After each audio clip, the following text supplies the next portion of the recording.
এবারে খুলনার বাজার পরিস্থিতি জানবো আমরা। খুলনার বাজার পরিস্থিতি জানাতে খুলনা থেকে সরাসরি যুক্ত হচ্ছেন সহকর্মী রকিবুল ইসলাম মতি। মতি, খুলনার বাজার পরিস্থিতি কেমন দেখছেন, বিস্তারিত জানাবেন।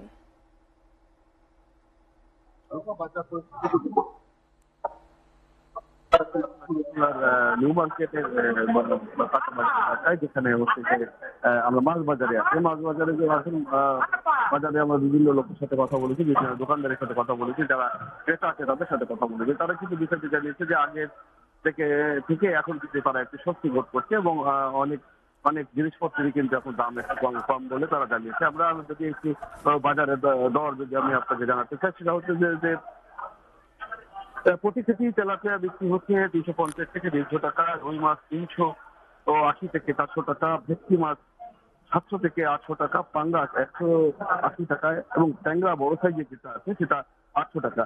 চিংড়ি মাছ আছে, চিংড়ি মাছের কথা যদি বলতে চাই, চিংড়ি মাছ এই অঞ্চলের মাছ, এই অঞ্চলে এই মাছটি সাধারণত বেশি পাওয়া যায়, সেই কারণে এই মাছের দামটা একটু কম হবে বলে মানুষ বিশ্বাস করে। সেই হচ্ছে 600 থেকে 700 টাকা পর্যন্ত আমরা কিন্তু বাগদা চিংড়ি মাছ সেটা আমরা বিক্রি করছি, আমরা দেখতে পাচ্ছি।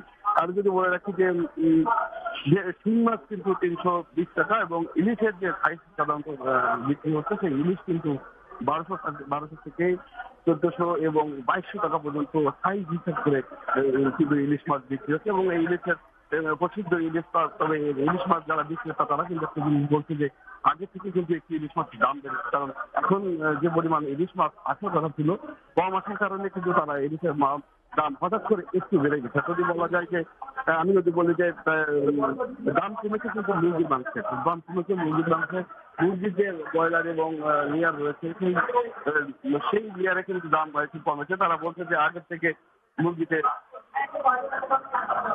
মুরগিতে প্রায় 250 টাকা করে মুরগির লেয়ার মুরগি বিক্রি হচ্ছে এবং সোনালী মুরগি কিন্তু একই দামে বিক্রি হচ্ছে। এবং গরুর মাংস কথা যদি বলে রাখি, গরুর মাংস কিন্তু পার কেজিতে 100 টাকা কমেছে।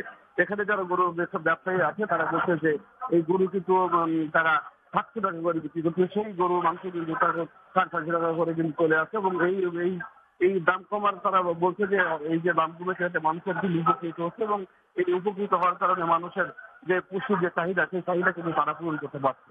সাধারণ মানুষের কথায় যদি আমি বলতে চাই যে এই যে দাম কমা, এই দাম কমায় মানুষ সাধুবাদ জানে এবং সাধারণ মানুষ করছে যে এই দাম কমাটা যাতে সঠিক থাকে সেভাবে থাকে, সেইটা যেন মনিটরিং করে ব্যবস্থা নেওয়া হয়। এবং এই ব্যবস্থা নিলেই সাধারণ মানুষ যারা আছে তারা কিন্তু এই পুষ্টির চাহিদা বলেন বা যে মানুষের যে সবজি চাহিদা বলেন সবকিছু কিন্তু তারা সঠিকভাবে পাবে বলে তারা আমাদেরকে জানিয়েছে। কিন্তু আমার কাছে খুলনার সর্বশেষ এই খবর ছিল কাঁচা বাজার সম্পর্কে।